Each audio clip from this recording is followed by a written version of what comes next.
Kırgız adabiyatı, Kırgız madaniyatının kınatı ayrılıp, kalemi sınıp, oğur жолго туга учурады. Kırgız Respublikasının эмгек сиңирген ишмери, атактуу акын, журналист Зайырбек Ажыматов 44 жашында дүйнө салды. Зайырбек Ажыматов 1976 жылы 27 майда Жалал Абад обласынын Аксы районуна караштуу Акжол айылында жарык дүйнөгө келген. 1993 жылы орто мектепти аяктаган соң Кыргыз улуттук университетинин журналистика факультетине тапшырып, 1998 жылы артыкчылык диплому менен аяктаган. Андан соң Асаба, Кыргыз туусу, Агым, Кыргыз радиосу, Азаттык радиосунда үзүлүү эмгектенип, мыкты публицист, коомдук, социалдык маселелерди ачык айкын алып чыгуучу, руханий азыкты таратуучу инсан катары элдин элесинде калды. Поэзияда, адабиятта алган орду эбегейсиз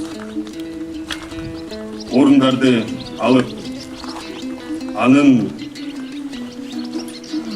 мекенчил, атуулдук ырларында Кыргыздын жеринин сулуулугу, Алатоонун бийиктиги, мөңгөлөрдүн тунуктугу, дарыянын тереңдиги, Кыргыз жеринин кенендиги, Кыргыздын кайталангыс касиеттери менен салыштырып, руханий кенчибизди даңазалады. Зайырбек Ажыматов новатор, жаңы ойлонгон, өзүнүн өзгөчө ички дүйнөсү бар акын катары өзүн көрсөтө алды. Ортолордун оор жүгүн көтөрүп, артынан шакирттерин ээрчитип, аруу дүйнө поэзия мектебин түптөдү. Жүрөктөгү бороон аттуу ыр жыйнактары элдин сүймөнчүгүнө айланып, кыргыз адабиятынын мурасы болуп калды. Зайырбек Ажыматов элине дем берүүсү менен жасаган эмгеги үчүн Алыкул Осмонов атындагы адабий сыйлыкка, Түрксойдун басма сөз сыйлыгына 2019 жылы Кыргыз Республикасынын ишмери наамын алган Кыргыз Республикасынын президенти Жээнбеков Сооронбай Шариповичтин атынан Кыргыз Республикасынын президентинин кеңешчиси Султан Акимович Раевке сөз беребиз. Зайырдын аты араб тилинен коюлган. Ушул Зайыр деген атты араб тилинде ушул атка кандай сапат бар экенде эки нерсе бар экен, эки маселе. Биринчи ушул Зайыр деген атты алып жүргөн адам Вахып деп коет экен. Бул ачык жан дүйнөсүн ачык деп жүргөн. Бул эң өзгөчө ушул атка таандык нерсе экен. Дүйнөгө офер мусафир дейт экен. Бул киши дүйнөгө конок болуп келген. Бул киши ушул дүйнөгө зыйнат болуп келген деп айтат экен. Себеби биздин Peygamberimizin hadislerinde de aytат eкен. Adamga at kayboldan burada sözsüz oylanış gerek. Sebebi günü gelgende Allah oşol atı menен çakırdı. Bana bizim zahiriyimizde oşol atı menен çakırdı. Zahiriyimizde oşonday sapat var boluşu. Açıklığı da, adam geçsiligi dağı, biyiklik dağı, ululuğu dağı. Oşol kasiyetlerin bardığın özüne jurguşturulgan şunçalık biyikligi var, şunçalık jönökölüğü var. Bekerine nöl dep жазган эмес. Nöl деген жок деген сөз бар. Nöl деген чексиздик деген сөз. Bu özünün, oşo жүрөгүнүн чындыгы болгон nölгө чексиздик келет. Ömrü бейиши болсун, жаткан жери топурагы топу болсун деп чыгат. Мен Кыргызстан өзүңдөй мыкты жигиттери болгон Мухтар Өмүракунов менен Медис Эшимкановду, Султан Жумагуловду эстедим. Бизде өмүргө жашоого чыгармачылыкка топ менен келип, кайра тобу менен кеткен Кыргыздын кызылдарын эстедим. Кече эле баарыбызды кайгыртып, ыйлатып кете берген жаркын кыздарыбыз Гүлзат Батырканованы, Гүлбү Борозкул кызын, Элбир Кайып кызын эстедим. Эрнис Асегулун, Элбирбек Иманалиевди, Зайырбек Ажматовду эстедим. Сен элибиздин жүрөгүндөсүң. Сени биз азаттык ар дайым эстеп жүрөбүз. Сен жашабай кеткен жылдарды, сен жашабай кеткен өмүрдү эми артыңда калган балдарың, кыздарың жашасын. Сени өмүр бою өлтүрбөй турган өнөрүң, ырларың жашасын. Кош боорум Зайырбек, жаткан жериң жайлуу, топурагың топ болсун. Карайлап турган калың журтум, армандап турган аксылык туугандар. Салкар элең Зайырбек зарлаптың неге кайыр деп демекчи. Бүгүн кыргыз эли зарлап турат. Таңырыгы түтөп, акшап турат. Дегеле эгемендүү кыргыз мамлекетинин тарыхында ээрчишип келген, катарлаш келген мындай кайгы болбосо керек эле. 2 жумага жетпеген убакыттын ичинде кыргыз адабияты, кыргыз маданиятынын 2 тоосу өксөрдү, өксөргөнүн көзгөрдү. Бул чындык. Жашоодо жанаша жүргөн өмүр менен өлүм деген чындык бар экенин баарыбыз жакшы билебиз. Зайырбек акка моюн сынса, аны алган ажалга биз бүгүн тажияста турган адамдар моюн сунуп отурабыз. Жашоо түбөлүк болбойт экен. Түбөлүк деген күбөлүк болбойт экен. Зайырбек жөнүндө алдыда дагы далай сөздөр айтылар, ырлар жаздылар.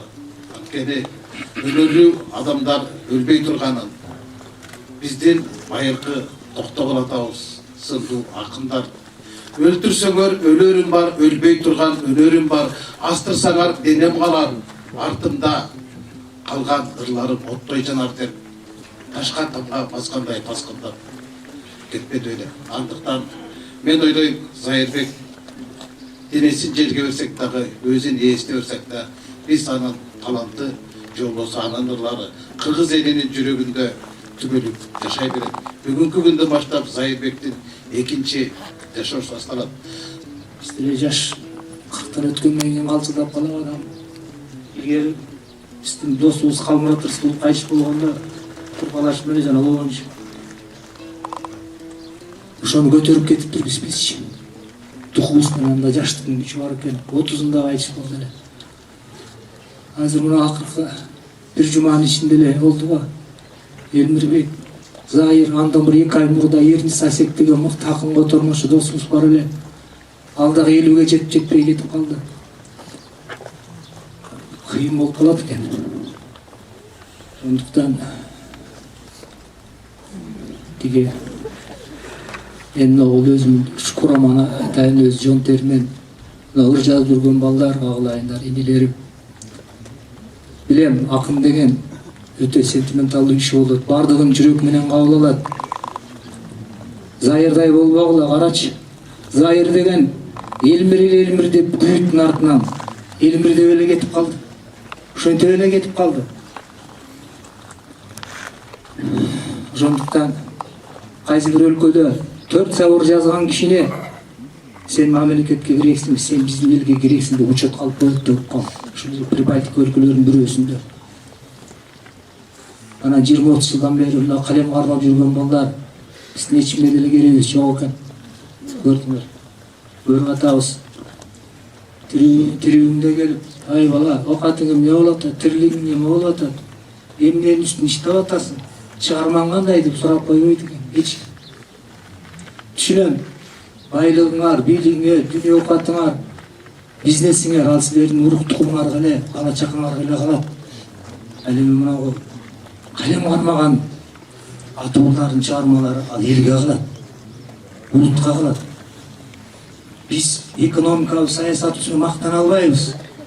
Биз керек болсо чабал мамлекет болуп турсак дагы биз Айтматов менен Манас эпосу менен андан бөлөк 40-тан ашык эпосу менен адабият, дүйнөлүк адабиятка чейин чыккан адабиятыбыз менен бөлөк өлкөлөргө тең атадай болуп башка төрүп жүрө алабыз. Мында мен өз эмен билем, сыртка чыгып калганда Кыргызстан мындай эле карап коет.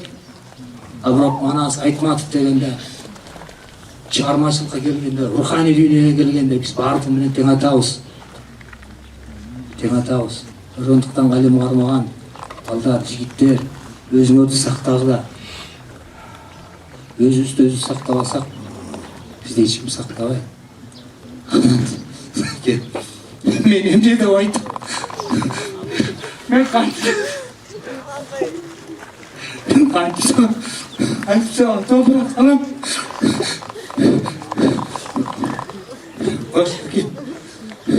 Хош, айла жок. Айла жок. Geçip varsa tuğandı. Ayla yok Zakim. Zakim ayla yok.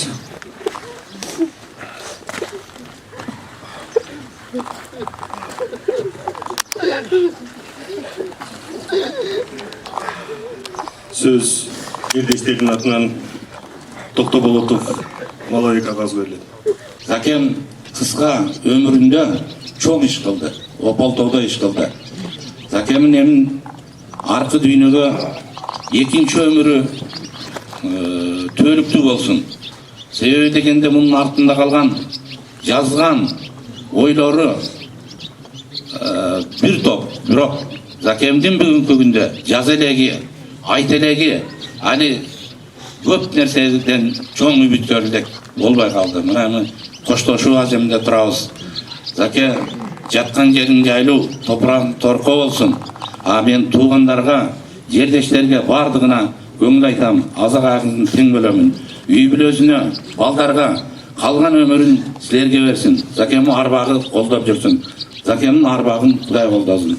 Жаткан жериң жайлуу да, топурагың торко болсун. Туугандардын атынан сөз Кайнаров Абдыкайым агага берилет. Бүгүн баардыгыбыз оолду толгус чоңдоого тууга дуучар болуп отурабыз. Анткени инебиз Зайыр 44 жашында жарык күнү менен мезгилсиз коштошуп түйлүктүү жайга сапар алды. Арга жок экен, тагдырга баш ийебиз. Ушул күндү башыбызга салды, милдетибизди аткарып жатабыз барыбыз.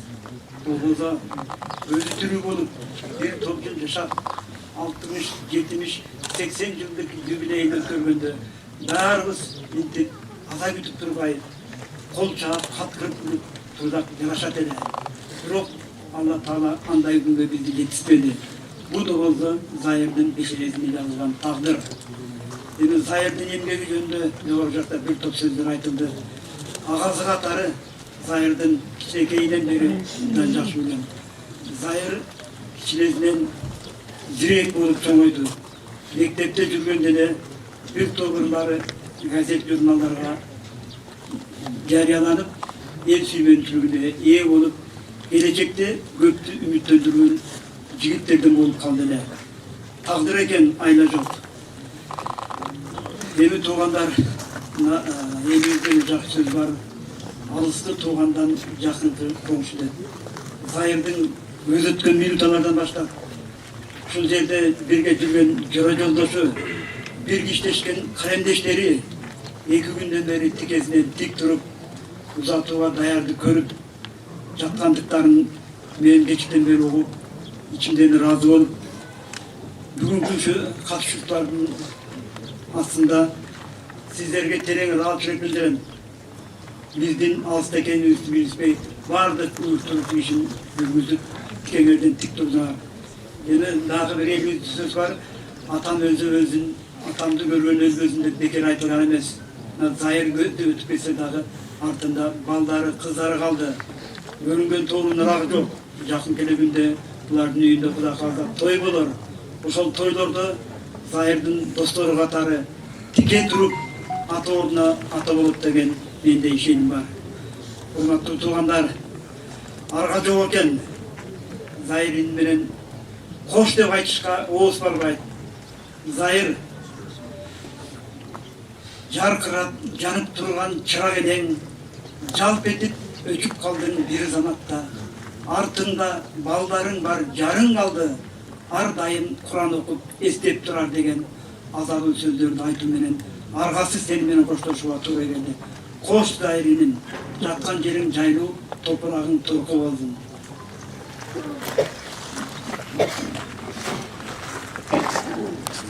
Урматтуу мекендештер, акыныбыз арабызда болгондо адабиятта, чыгармачылыкта дагы көптөгөн ашууларды ашат эле. Кайталангыс байлык суолбас булак болот эле. Аттың аты жок, ажал алып кетти. Бирок Зайырбек Ачматовдун аты кыргыз маданиятында, кыргыз адабиятында өлбөс, өчпөс болуп сакталып калат. Үй бүлөсүнө, балдарына, туугандарына, жакындарына терең көңүл айтуу менен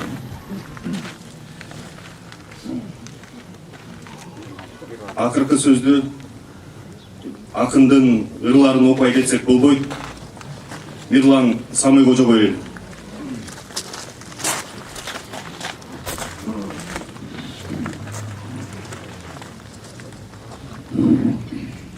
Бүгүн тирлик деп эмес, бирлик деп соккон жүрөк токтоду.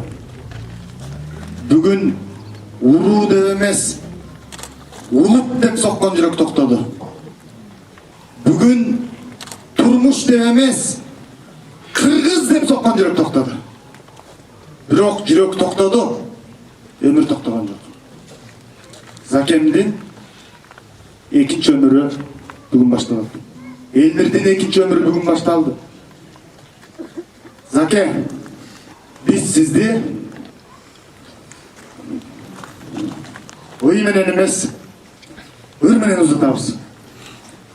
Көтөр башты, улут башым, кандашым, көкүрөктө улуу намыс кайнасын. Ар бир кыргыз аманаты Манастын хан тукуму кул байланып калбасын. Көк теңирге, аяламга тийишкен байкуш болбо, башты төбөн ийипсен. Бизге теңир берген улуу тоолорду бүт дүйнөнү карасын деп бийиктен. Күн кылбасын келген кеткен коного, кыргыз кызы күндөй баркын жогору. Ажигиттер мырзасыңар ар бириң тексиз, нарсыз кул жүрүштү коелу. Каршы туруп катаалдыктар ыргытса, качырып кир тарыктарга турмушка. Бүтүндөй бир тилиң эмес улуу журт, бир да сөзүң унутулбасын. Кыргызча бүжүрөбөй көтөр башты, жаркылдап нур чайысын. Жан дүйнөңө алтын жап, сен падыша, падышасың.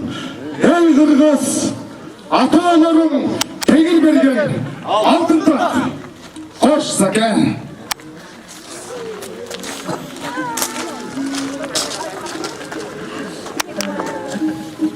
Зайырбек ага, элге жакын жаныңыз элге жакын болсун.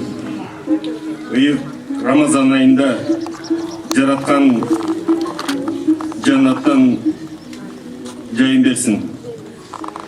Жаткан жериңиз жайлуу, топурагыңыз торку болсун. ушун менен Кыргыз Республикасынын эмгек сиңирген ишмери, атактуу акын, журналист Зайырбек Ажматовду акыркы сапарга узатуу зыйнатын жабык деп жарыялайм.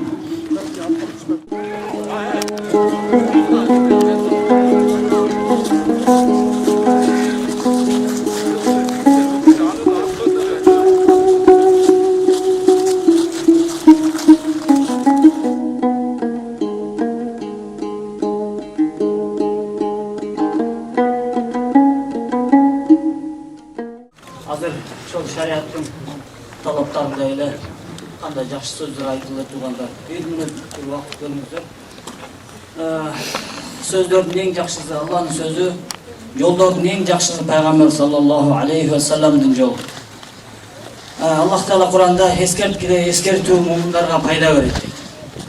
Бул жерден азыр Жайра кабызда бир аз ушул сөздөрдөн пайда алып, аркасынан бир аз дуа кылып, балдарына, кыздарына, ушу досторуна бир аз аркасынан Куран окуп, дуа кылып турсак, ошол пайда болот тугандар. Аллах Таала анткени Куранда эскертүү мумундарга пайда берет дейт.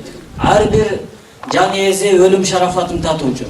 Бардык жан ээси өлүм шарафатын татуучу. Бардыгыбыз эртеби кечпи, бардыгыбыз Алланын астына барабыз тугандар. Бул эң акыйкат, чындык нерсе. Буну эч ким жокко чыгара албайт. Ошон үчүн тугандар, бул дүйнөдө эң кымбат нерсе бул убакыт. Пайгамбар алейхиссалам бир хадисте айтат, адамдар кадырына жетпеген, баркын билбеген эки чоң неамат бар. Булардан бирөөсү бош убакыт, экинчиси ден соолук. Ушул ден соолук барында, убактыбыз барында көп Аллага ибадат кылып калабыз. Бул дүйнөдө жашоодогу максатыбыз тугандар. Негизги максатыбыз Аллага ибадат. Азыр баласы аласа бересез болсо, баласы урматтуу эле журт, эгер атамдын бересеси болсо мен берем, атамдын бересеси болсо мен берем, атамдын бересеси болсо мен берем, аласасы болсо кечтим, атамдын аласасы болсо кечтим, аласасы болсо кечтим.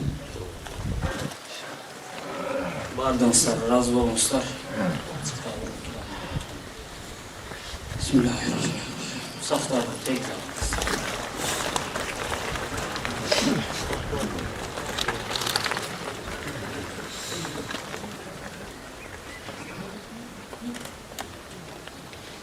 Allahu Ekber.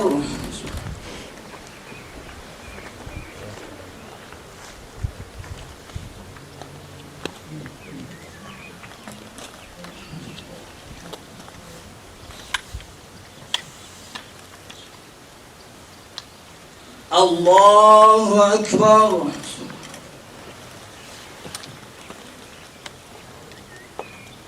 Allahu Ekber.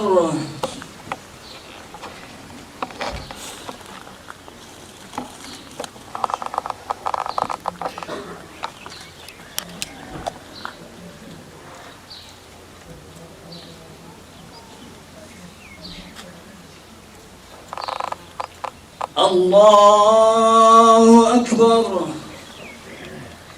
Esselamu Aleyküm ve Rahmetullah. Esselamu Aleyküm ve Rahmetullah. Allahümme firli ve li valideyye vel cemilil mu'minine vel muslimine vel muslimat. Rabbi gafir ve raham ve ente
Зайырбек Жыматов, ушу мен жакын инелермен болчу ушу чыгармачылык дүйнөдө эң бир асыл адамдардан деп айтсам жаңылышпайм. Андан жакшы иш болчу, кеңешип анча мынча иштер болсо келип турчу эле. Анан биздин чөйрөдөгү окуучуларыбыз менен дагы жакшы тыгыз мамиледе болчу. Ошол бир топ жылдар мында ушул Бишкек Баатыр боюнча бир поэма жазып берем деп мен дагы сунуштаганмын. Анан ушул боюнча дагы экөөбүз бир көпкө чейин аракет кылдык, бирок мен убактым болбойт, кээде амма убакыт болбойт, ошентип атып ал ишке ашпай калды. Ушул өтө чоң жоготуу болду Кыргыз үчүн. Ушул жаткан жер жайлуу болсун, топурагы торк болсун. Зайырбек менен Элмирбекти кону мен кыргыздын торгой анан булбул дедим да, карасаңыз чымчыктардын үндөрүн уга бересиң, бирок торгой менен булбул аймаланып турат да. Зайырбек мындай мекенди укмуштурдады, элди жерди укмуштурдады да. Мисалы, Алыкул атабыз сен орба мен орюн ата журт деп жазбады беле. Ошондон кийин Кыргызстан сен өлбө, сен артындагыча биз өлөлү деген сөздү жазган ушул болгон да. Эми баягы сөздүн кудурети бар, сөз чындык чакырат деп да бир жак айтат. Экинчи жагынан акын өзүнүн тагдырын билеби? Өлүм жөнүндө аябай көп жазыптыр. Мен бул дүйнөдөн кеткенде, асманга учуп кеткенде, ал жакта мансап талашмай жок, дүйнө талашмай жок, аякта тазалык, башкача жашоо деп. Балким баягы таш бешүү көп, кыгызын аралашкан бул дүйнөдөн бир жагы тажаганбы, чарчаганбы деп төрөлөп кетесиң. Анан ушул тоолор жөнүндө жазганы, биримдик жөнүндө жазганы, ынтымак жөнүндө жазганы, сүйүү жөнүндө жазганы, балдары жөнүндө жазганы, мындай азыр адамдын көз өткөндөн билинет экен, канчалык бир шедеврлер жазып койгонун түндө карап, ушундай бир көзүмө жаш келди. Азыр бул жака келатып дагы кичинекей кыз жөнүндө көп жазчу эле, ошонун бетинен сүйдүм. Эми жерге беребиз, ошондон кийин баягы айрымдуу, мээримдүү болуп эми достук милдеттерди аткаруу дагы азыр сүйлөп аткандардын чоң бир милдет деп билем. Жаткан жер жайлуу болсун.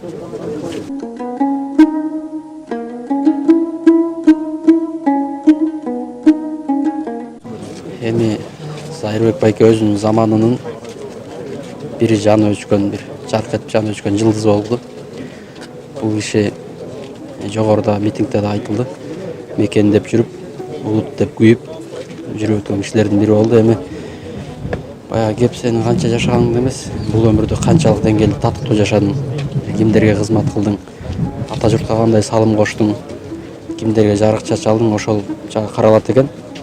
Зайырбек байке ушул 44 жашында өрү менен дагы, өзүнүн жашоо турмушу менен дагы, адамдык бийик сапат менен дагы көп адамдарга үлгү болуп кетти. Айрыкча баягы билбегенге бир эле адам өлдү, билгенге аалам өлдү дегендей, биз үчүн бир аалам өлдү, аалам кетип калды. 80 жашка чыкса эмне, биздин ар дайым үлгү болуп, дагы көп устаттык өнөрүн көрсөтүп жүрсө эмне, албетте анан бул Кудайдын иши экен. 44 жаштык өмүрүндө Зайырбек байке көп адамдын жүрөгүнө гүлөк алды. Чыгармалары Кудай буйрса мындан ары дагы өлбөй өчпөй жашайт. Элмирбек байкемдин артынан кошоктошуп кетип калды. Элмирбек байкеге өтө күйүп кетти. Зайырбек байке менен сүйлөшүп калганда айтчу, ушу ар дайым жада калса биздин жан дүйнөбүздөн бери урдап атышат. Биз ушундай заманга кантип түтөбүз, кантип жашайбыз деп көп айтып калчу эле да. Мынакей мен 44 жашка жакындап калыптырмын. Ушундай маалда баягы дүйнөлүк шедеврлерди жазып отурушум керек эле, чыгармачылыгым менен алектенип отурушум керек эле, бирок мен көр турмуштун көйгөйүн тартып, диктофонумду көтөрүп алып, ар кимдин оозун карап жүрөм деп бир күйүп мага айтканы бар. Чындап эле Зайырбек байке күйүп кетти, өтө армандай кетти. Дагы укмуш чыгармалар жазмак, анан көр турмуш, көр тирилик Зайырбек байкени такыр туткундап чыгарбай койду да. Анан бул Элмирбек байке менен Зайыр байкенин кетип калышы бул жогорку жакка болгон чоң бир коңгуроо болду. Эгер бул коңгуроо аларга дагы да болбаса, анда таптакыр керең, таптакыр урукпаган жогорку жак болот. Ушун бүгүндөн баштап ушуну угуш керек дагы. Чыгармачылыкты, адабиятты, маданиятты, искусствону, өнөр дүйнөсүн көтөрүш керек. Бул адамдар сакташ керек. Эгер дагы канча адам өлүш керек, эгер ушул адамдардын өлүмү аларга жетпесе да, ошондуктан Зайырбек байкенин, булардын Элмирбек байкенин керездерин угушуп, мындан ары маданиятты, адабиятты адамдарын сакташ керек. Маданиятты адамдары бул өтө назик, өтө аялуу баягы искусствонун өкүлдөрү болот. Ошондуктан Элмирбек байкенин бир сөзү эсиме түшүп атат. Бул жүрөктүн териси болбойт экен, ал эми беттин териси калыңыраак болот экен депчи. Маданият адамдарын, адабият адамдарында жүрөктүн териси дагы, беттин териси дагы өтө жука болот. Ошондуктан ошону эске алыш керек.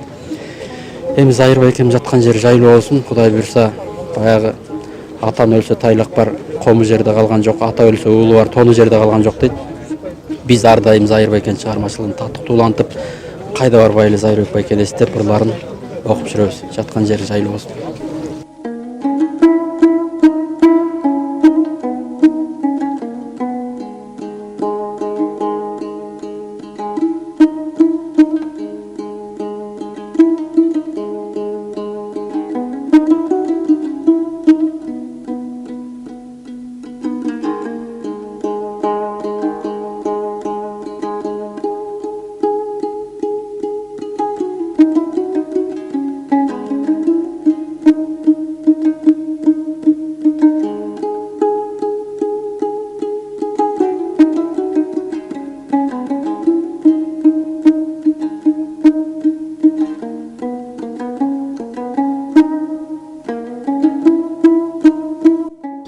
Эми Зайырбек жөнүндө мына баарыбыз бүгүн акыркы узатуу аземинен бери жүрөгүбүз канап, кандай гана залкар акындарыбыз эскерип айтып кетти. Зайырбекти мен айтайын дегеним эле ушу Зайырбектей акыныбыздан ажырап калганыбызга ушундай жүрөгүбүз канап турат чындыгында. Орду толгус жоготуу деп мына чыныгы ушуну айтса болот да. Кыргызга дем берген, күч берген, дух берген чыгармалары, ырларды жаратып, ушул Зайырбектин жазган ырларын уккан адам, окуган адам кыргыз экенин сезип, унутулуп бараткан патриоттуулукту кайра жүрөгүнө ороолоткон чыгармаларды жаратып кеткен, өзү жаш болсо дагы улуу акын деп айтканга мен толук мен ынанам. Ошон үчүн не дейли, ушундай акыныбызды узатып, ушул жерде аларча көрсөтөндө туруу биз үчүн оор болуп турат. Бул тагдырдын буйругу экен. Жанын жанаттан берсин. Калган бала чакасын, кыздарына ушу эл, патриоттор карап жардамын аябай, кол сунуп турса деген гана бир жакшы ниетибиз бар. Жаны жанаттан болсун. Эмне кылабыз? Ушундай экен да. Мен жана сүйлөгөндө да айтпадымбы? Ойлосом, ушу бүт эле жаш биринин артынан бири кете бериптир да. Бул акындар чыгармачыл адамдар жалпы эле. Бул элдин ыйын, муңун, элдин бийликке болгон айтайын деген оюн дайыма ушулар айтып келген. Илгертен бери эле. Элдин ызамын ушулар чыгарып турган. Бийлик ушуну түшүнсө деп ойлойт элем да. Бийлик жек көрбөй, мени жамандап атат, бизди жамандап атат. Качан болсо эле бийликке каршы сүйлөйт деп ойлобой. Ой, эл менен элдин баягы керек болсо бунтун басып турган ушул даана желин чыгарып турган чыгармачыл инсандар болот. Акындар, жазуучулар, артисттер, негизи эле ушул көркөм өнөрдүн ээлери ушундай. Булар элдин тагдырын ырдаган акын гана ошондой бийикке көтөрүлөт. Элдин тагдырын ырдабай деле өткөндөр бар. Сүйүү ырларын жазат, вечный тема деп коет эмеспи? Башка ырларды жазат. Бирок элдин тагдыры деген башка. Элдин тагдыры кыйчалыш болуп турганда, эл кыйналып турганда, ошонун муңун ырын ырдабай койгон акын болбойт эч качан. Бийлик деген ошону түшүнүш керек. Өзүнө кабыл албаш керек. Таңдын озурайын, бул бийликке каршы ит турбайбы? Мунун көзүн тасалап коюш керек экен. Же мунун оосун басып коюш керек экен дебеш керек. Тескерисинче ушуларды сыйлап турса, эл бийликке ошончолук жакын болот. Ошол эле эмне кылабыз? Жаткан жери жайлуу, топурагы торку болсун. Жанагы чыңыры ыйлап аткан кызым Кудай сактасын. Ошолор кыз деген ушундай күйөт да. Ошолорго Кудай өмүр берсин. Зайырбектин жашабай калган өмүрлөр ошолорго берсин. Не дейбиз ошо? Бүгүн Кашкөй талант Зайырбек Ажыматовду акыркы сапарга узатып турабыз. Зайырбек Ажыматов менен бир чыгармачылык байланышыбыз бар болчу. Мен ал кишинин бир 4-5 ырына оон жаздым. Андан сырткары агайыны катары, адам катары мамиле жакшы болчу. Суу кабарды уккандан кийин чыдап тура албадык. Шарт ушундай болгонуна карабай биз оштонбуз. Улукбек Умакеев, Мелис Маматжан үчөөбүз жолго чыгып көңүлдүү ошто турганда чыдабайт болчубуз. Келип акыркы зинатына катышып коштошууга келдик. Акындын артында жакшы ырлары калды. Мекенчил акын катары сүйүү лирикалары менен жалпы адабият күйөрмандарына, поэзия сүйүүчүлөрдүн эсинде калат деп ойлойм. Жаткан жери жайлуу болсун. Жакындарына жана чыгармачыл чөйрөнүн баарына өкүлдөрүнө көңүл айтам. Эң ириде 2 жуманын ичинде Кыргызстандын адабиятына, маданиятына мындай эбегейс чоң соккурулду, же болбосо 2 тоос укулап түштү десек болот да. 2 достун Элмирбек менен Зайырбектин ээрчишип ээсине кеткени бул жалпы кыргыз элинин бүгүнкү күндө эсине отургандай эле кылды да. Эмне үчүн булар кетти деген. Кара тумоонун кайгысынан дагы ушул 2 катарлаш келген кайгы жогору болуп кетти. Эмне үчүн 2-нин бири Элмирбекти, 2-нин бири Зайырбекти эстеп атат. 2-нин бири кечеги оорудан башка вирустан, минустардан эртеңкиден чочулаган жок. Эң ириде ушул 2 залкарга болгон мамилеси булардын элдик акын экенин, элге жакын экенин дагы бир ирет тасыктап көргөзүп анан тарыхта мен ушу таң калганым ушул болуп атат да. Биз өткөнү сабак ала албай атабыз. Өнөр адамдарын биз өсөр адам кылып пайдаланбай, ошо өнөр адамдарына болгон өлкө башчынын, өкмөт башчынын мамилеси өзгөчө болуш керек болчу да.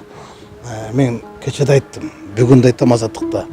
Казактын Абылай деген ханы болгон. Ал өмүр бою өзүнүн жанына кеңешчи кылып ырчык, комузчу Букар жырауны алып кеткен. Букар жырау отурган жерден хан өйдө өткөн эмес. Бир ирет Букар жырау ханына айтат экен: Абылай, сиз деген хансыз ғой, түргөтпейсизби? Нагып менден төмөн отурасыз десе, Абылай хан айткан экен: мени кой, казактардын 300 адамы сайлады, сени Алла Таала жаңы сайлады акындык. Сондан сен менден улусуң төргөттөп түргөткүч экен да. Бизде төкмө кесе төр бошот деген Элмирбекке жазмакы болгон Зайырбекке биз төрдөн орун бошотпой, көрдөн орун бошотподук. Бул бүгүнкү күндө ачуу чындыктан мен Зайырбектин талантына эмне үчүн тайзым кылып анын ырларына жакын болуп жүрдүм. Анын ырларынын ушунчалык кенендиги, тереңдиги. Бунун бир эле акыркы ырын нөл деген ырын карап көргүлө да. Акыл нөл, жан дүйнө нөл, сүйүү нөл, достчулук нөл, адамдар нөл, жылдар нөл, өсүүсү жок тегеренген, ырлар нөл, окурман жок тебеленген. Эмне деген бул аныктама. 2 сапыры менен бүгүнкү күндөгү коомдун ачуу чындыгын айтып салды. Бардыгы жазылган нөл, казылган көр. Ушул чындык деп анан ошол чындыктын артынан өзү ээрчип кетти да. Өлүм деген чындык экен, акка моюнсунду, бирок өнөрлүү адамдар өлбөйт. Өлтүрсөңөр өлөрүм бар, өлбөй турган өнөрүм бар. Астырсаңар денем калар, артымда ырларым калар дегендей, Зайырбектин артында элине калтырып кеткен ыры калат. Анан кеп Зайырбектин, Элмирбектин бул аларча көрөстөнөн орун алганда эмес, кеп анын көпчүлүктүн көңүлүнөн, жүрөгүнөн орун алганда. Эчен деген эл акындары бар, китебин эчкип окуган, эч жерге батпаган, Алтургай даже аларчага батпаган акындар бар. Аларга караганда булардын 2 акындын 2 өтең залкар экенин дагы бир жолу тарых тастап турат. 2 өтең аларча көрөстөнө өзгөчө карантинге карабай, кайгы капы карабай элдер ушинтип агылып келип ошол 2 залкар менен коштошкону бул чын айтаткан эгемендик алгандан бери Кыргызстандын тарыхындагы эң кайгылуу окуялардын бири болду.